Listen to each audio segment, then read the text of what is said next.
अभी अगर फैक्टराइज होता है तो हमको यूज़ करना है पार्शियल फ्रैक्शन मेथड। तो हम लोग देखेंगे अभी partial fraction method. So before starting partial fraction method, जो मेरा लेक्चर नंबर 2 है जिसमें मैंने पार्शियल फ्रैक्शन पूरे डिटेल में बताया हुआ है, पार्शियल फ्रैक्शन कैसे सॉल्व करना है, उसके कैसे फॉर्मेट रहते हैं, अलग अलग केसेस कैसे रहते हैं और पार्शियल फ्रैक्शन अप्लाई करने की कंडीशन क्या है, वो मैं कुछ पॉइंट्स तो इसमें बता दूंगी। लेकिन अगर आपको डिटेल में पार्शियल फ्रैक्शन देखना है कि उसको पूरा ऐसे सॉल्व कैसे करते हैं, अगर डिटेल में देखना है तो आपको लेक्चर नंबर 2 व्यू करना पड़ेगा। अगर आपका पार्शियल फ्रैक्शन का कंसेप्ट क्लियर है तो आप ये लेक्चर डायरेक्टली व्यू कर सकते हैं। और अगर पार्शियल फ्रैक्शन में कोई भी मैं अभी सॉल्व करने लगूंगी जब प्रॉब्लम्स, तब आपको कोई भी डिफिकल्टी आती है तो बेटर आप लेक्चर नंबर 2 उसको पहले व्यू करो और उसके बाद में ये लेक्चर व्यू करो। क्योंकि पार्शियल फ्रैक्शन मेरे हर एक लेक्चर में मैंने जो टाइमिंग्स है वो दिए हुए हैं, जो आप लोग नीचे स्क्रीन में देखेंगे तो नीचे पूरे टाइमिंग्स दिए हुए हैं कि कौन से टाइम पे कौन सा मेथड स्टार्ट हो रहा है। तो आपको तुरंत पार्शियल फ्रैक्शन भी स्टार्ट करने के आपके काम में आएगा। लेकिन फर्स्ट ऑफ ऑल आपको सेकंड मेरा लेक्चर देखना पड़ेगा, क्योंकि पार्शियल फ्रैक्शन के कंसेप्ट क्लियर होंगे तो ही आप पार्शियल फ्रैक्शन अप्लाई करके इंटीग्रेशन सॉल्व कर सकते हैं। So first problem we will take is integration 1/x² + 4x + 1। अगर आपने पार्शियल फ्रैक्शन व्यू किया होगा तो आपको देखेगा ये सेकंड केस का है और ये फर्स्ट केस का है। इसको मैं अलग से यहाँ पे सेपरेट लिख देती हूँ, क्योंकि मैं अभी फिलहाल यहाँ पे अप्लाई कर रही हूँ पार्शियल फ्रैक्शंस। लेकिन पार्शियल फ्रैक्शन अप्लाई कर रही हूँ मैं, लेकिन मैं फिलहाल इंटीग्रेशन नहीं कर रही, इसलिए इसको मैंने सेपरेट लिख दिया ताकि मैं इसको अप्लाई कर सकूँ। ये जो फॉर्मेट है, जो ब्रैकेट का फॉर्मेट है x² + 4, ये रहेगा ax + b के अपॉन में x² + 4। और ये सिंपल फर्स्ट केस का है तो ये रहेगा c के अपॉन में x + 1। अप्लाई करने की जो कंडीशन है पार्शियल फ्रैक्शन की, वो आपको सिर्फ मैं एक रिमाइंडर दे देती हूँ कि वो आपको कब अप्लाई कर सकते हैं, जब नीचे की टर्म की डिग्री ऊपर की टर्म से बड़ी होगी। यानी कि नीचे की जो टर्म है, यानी कि डिनोमिनेटर की जो डिग्री है, इट इज x² × x। जब मैं ब्रैकेट पूरी ओपन करती हूँ तो मुझे क्या मिलेगा, x² × x, that it gives x³। तो मेरी डिग्री क्या बन गई, उसके डिनोमिनेटर की 3 बन गई। लेकिन इसकी डिग्री क्या है, यहाँ पे x की टर्म नहीं है, तो हमको या तो ये ध्यान में रखना है आपको कि डिनोमिनेटर की जो डिग्री है वो ऊपर या तो कांस्टेंट होना चाहिए, या फिर अगर x की टर्म है तो उसकी डिग्री जो है वो डिनोमिनेटर से कम होना चाहिए हमेशा। तो इस केस में x की टर्म ही नहीं है। अगर यहाँ पे इन केस यहाँ पे x भी होता तो ये वैलिड पार्शियल फ्रैक्शन होता। मैं इसी तरीके से अप्लाई करती, सिर्फ यहाँ पे 1 की जगह x हो जाता। अगर यहाँ पे x² भी होता तो it was a valid partial fraction, क्योंकि इसकी डिग्री x³ है, मुझे x³ से कम चाहिए, तो मुझे कांस्टेंट भी चलेगा, मुझे x भी चलेगा, मुझे x² तक चलेगा।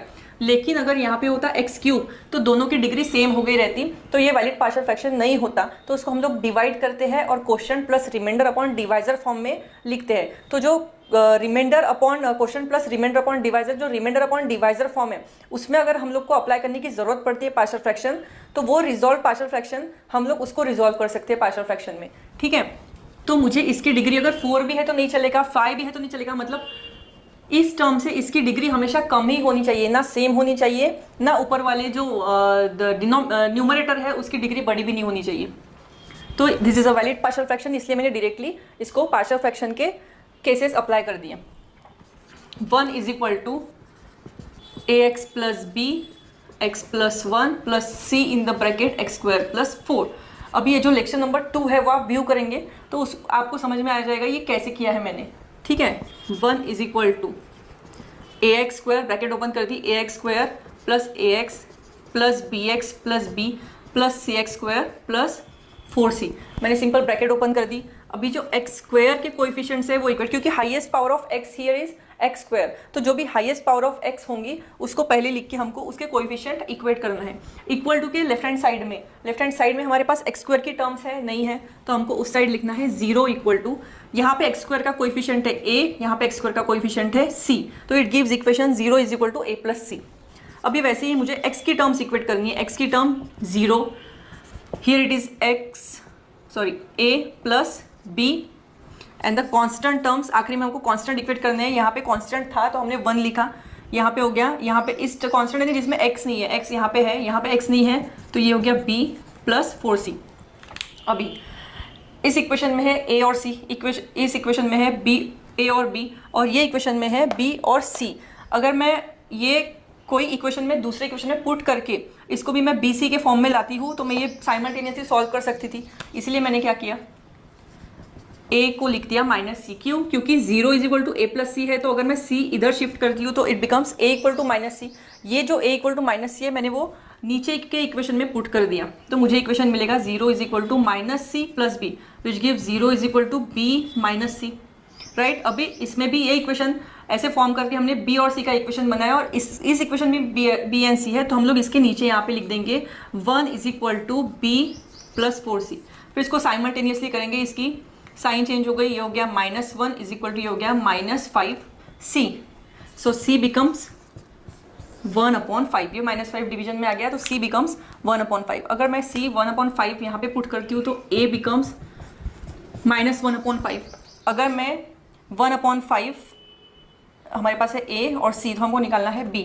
अगर 1/5 मैं यहाँ पे पुट करती हूँ तो 1 इज इक्वल टू, या फिर सिंपल मुझे a क्या है -1/5 है, यहाँ पे पुट ये इससे कॉम्प्लिकेट से ज़्यादा ही सिंपल इक्वेशन मिल गया, तो ये हो जाएगा 0 is equal to -1/5 plus b, तो b बिकम्स 1/5। हमारा जो मेन एम था पार्शियल फ्रैक्शन अप्लाई करने का, वो इसको स्प्लिट करके हमारा जो पार्शियल फ्रैक्शन हमने किया वो a, b और c की वैल्यू फाइंड करने के लिए किया, जो हमारे पास आ गई है। तो यहाँ पे हमको क्या करना है, इंटीग्रेशन के इस टर्म को इसमें स्प्लिट कर दिया, तो ये हो जाएगा a is -1/5x plus b is 1/5/x² plus 4dx। मतलब इस टर्म को हमको सेपरेट इंटीग्रेशन लगाना है, इस टर्म को सेपरेट इंटीग्रेशन लगाना है। फिर c को separate integration 1/5/x plus 1dx। तीनों में से 1/5 अगर मैंने कॉमन निकाल लिया तो it gives -x plus 1 -x plus 1/x² plus 4dx plus integration 1/x plus 1dx। यानी मैंने क्या किया, 1/5 तीनों के न्यूमरेटर में से कॉमन निकाल लिया, तो मुझे x प्लस 1 -x प्लस 1 और यहाँ पे मिलेगा 1।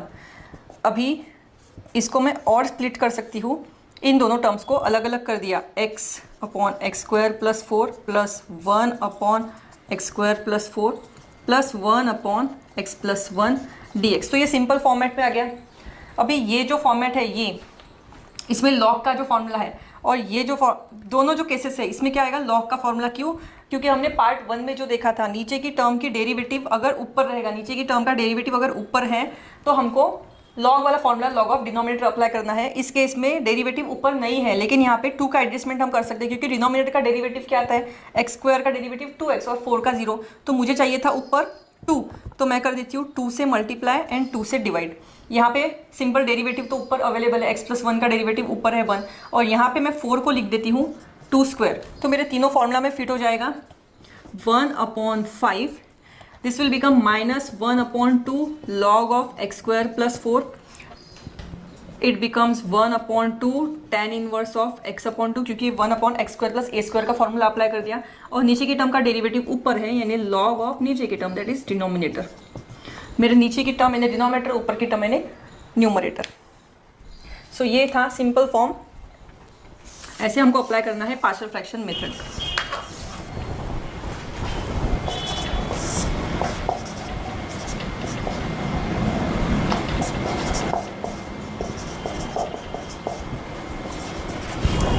पार्शियल फ्रैक्शन अप्लाई करने के पहले कंडीशन चेक कर ली हमने, इसकी डिग्री है 4, इसकी डिग्री है 1, वैलिड पार्शियल फ्रैक्शन बनता है, तो हम लोग डायरेक्टली इसको सेपरेट लिख के अप्लाई करेंगे। Partial fraction x² minus 1 x² plus 2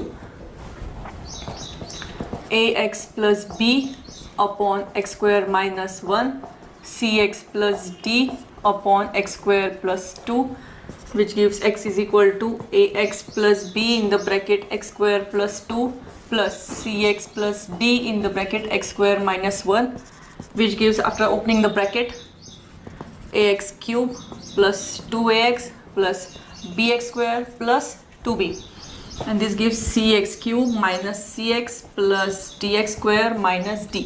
अभी हाईएस्ट पावर ऑफ x हमारे पास है x क्यूब, तो हम x क्यूब से स्टार्ट करेंगे। पहले x क्यूब की टर्म इक्वेट करेंगे, फिर x स्क्वायर की टर्म इक्वेट करेंगे, फिर x की टर्म इक्वेट करेंगे, फिर कांस्टेंट इक्वेट करेंगे। हम लोग इस फॉर्मेट में जाएंगे तो 0 is equal to a plus C, ये हमारा बन गया पहला इक्वेशन। x क्यूब को इक्वेट करने के बाद यहाँ पे x स्क्वायर की भी टर्म नहीं है, तो 0 is equal to b x square plus d. X is equal to, यहाँ पे एक्स है तो एक्स का कोएफिशिएंट 1, यहाँ पे एक्स की टर्म है 2a माइनस सी और कांस्टेंट की टर्म है 0 is equal to 2b minus t. अभी हमारे पास 4 इक्वेशंस आ गए हैं, तो सिंपल इक्वेशन आ गए क्योंकि इसमें भी बी डी है, इसमें भी बी डी है, इसमें भी ए सी है, इसमें भी ए सी है। हम ए सी के इक्वेशन साइमल्टेनियसली कर सकते हैं, बी डी के इक्वेशन साइमल्टेनियसली कर सकते हैं और ए बी सी डी चारों की वैल्यू हमको मिल जाएगी।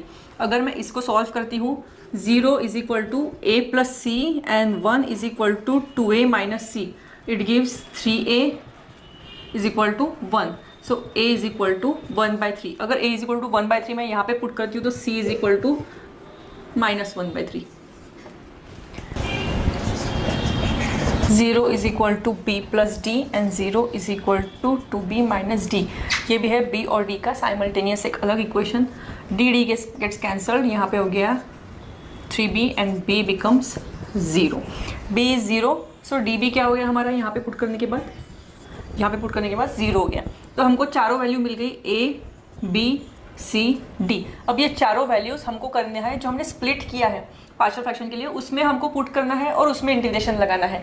तो हमारा इक्वेशन बन जाएगा integration ax plus b, a is 1/3 x plus b, b is 0, so no need to write x square minus 1 dx plus c is -1/3x, d again is 0 x square plus 2 dx। यहाँ पे दोनों में से मैंने 1/3 common निकाल लिया, so I will get x upon x square minus 1 dx plus, sorry minus, because minus is here, तो यहाँ पे हो जाएगा।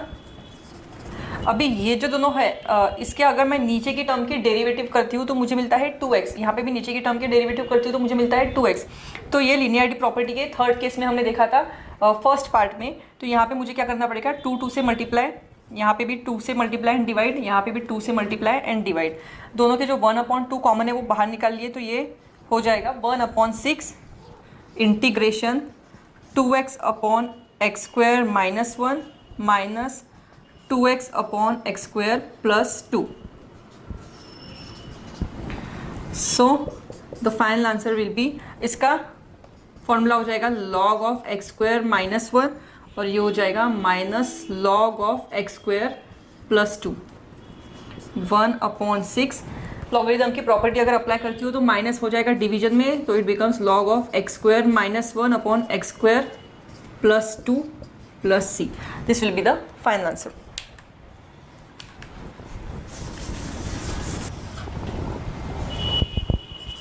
x plus 1 upon x minus 1 whole square dx। ये हमारा है पार्शियल फ्रैक्शन का ही जो कंडीशन है वो सेटिस्फाई कर रहा है, लेकिन ये थर्ड केस का प्रॉब्लम है, इसको हम सेपरेट लिख लेंगे। x plus 1 upon x minus 1 whole square equal to, third case में जो था वो कैसे लिखते थे हम लोग, इस फॉर्मेट में लिखते थे, मतलब इस ब्रैकेट की पावर 1 by 1 बढ़ाते जाना है जब तक ये पावर रीच नहीं होती तब तक। तो ये था थर्ड केस हमारा पार्शियल फ्रैक्शन का, जो लेक्चर नंबर 2 में बताया गया है, वो आप व्यू करिए, ज़रूर करिए। इसको सॉल्व करेंगे, a in the bracket x minus 1 plus b in the bracket 1, यानी कि सिर्फ b रहेगा यहाँ पे। ये कैसे सॉल्व करना है वो सब लेक्चर नंबर 2 में मैंने बताया है। बेसिकली मैं शॉर्टकट में आपको ये बता देती हूँ कि ये जो हमेशा डिनोमिनेटर की टर्म रहती है वो हमको दोनों के न्यूमरेटर में मल्टीप्लाई करना है, और मल्टीप्लाई करने के बाद जो भी ब्रैकेट कैंसिल होती है, जो बची हुई ब्रैकेट है वो आपको लिखना है। इसमें क्रॉस मल्टीप्लिकेशन मेथड यूज़ नहीं करना है, क्रॉस मल्टीप्लिकेशन में करने जाएंगे आपका आंसर रॉन्ग हो जाएगा। x plus 1 is equal to bracket open करने के बाद I get ax minus a plus b। अब यहाँ पे highest power of x is 1, तो सीधा मैं x के टर्म इक्वेट करती हूँ, यहाँ पे हो जाएगा 1 इज इक्वल टू a। यहाँ पे भी x की a की टर्म है लेफ्ट हैंड साइड में, राइट हैंड साइड में भी x की a की टर्म है a, तो मुझे मिलेगा a इक्वल टू 1, डायरेक्टली मुझे a की वैल्यू मिल गई। अभी मैं वैसे ही कॉन्स्टेंट्स इक्वेट करती हूँ, तो 1 is equal to minus a plus b। a की वैल्यू 1 है जो मैंने यहाँ पे पुट कर दी, तो मुझे मिलेगा -1 प्लस b, सो b बिकम्स 2। मुझे a और b दोनों की वैल्यू मिल गई है और मुझे यहाँ पे पुट कर देना है और इंटीग्रेट करना है। तो a will be 1 upon x minus 1 dx plus b 2 upon x minus 1 whole square dx। यहाँ पे मैंने फॉर्मूला अप्लाई किया लॉग वाला, क्योंकि नीचे की टर्म का डेरिवेटिव न्यूमरेटर में है, डिनोमिनेटर का डेरिवेटिव न्यूमरेटर में है, तो it becomes log of X minus 1 plus, यहाँ पे मैंने 2 कांस्टेंट बाहर निकाल लिया, 1 upon x minus one whole square का formula integration 1 upon X square D x is minus 1 upon X. जो मैं एंड में फॉर्मूला लिख देती हूँ, उसमें फॉर्मूला सब वहाँ पे लिखे हुए हैं, वो आप या तो फिर पॉज करके आप उसको नोट डाउन कर सकते हैं, या अगर मोबाइल में देख रहे हो तो आप स्क्रीनशॉट लेके रख सकते हैं उसका। log of x minus 1 plus 2 in the bracket minus 1 upon x minus 1. So it becomes log of x minus 1 minus 2 upon x minus 1 plus c. ये रहेगा हमारा फाइनल आंसर।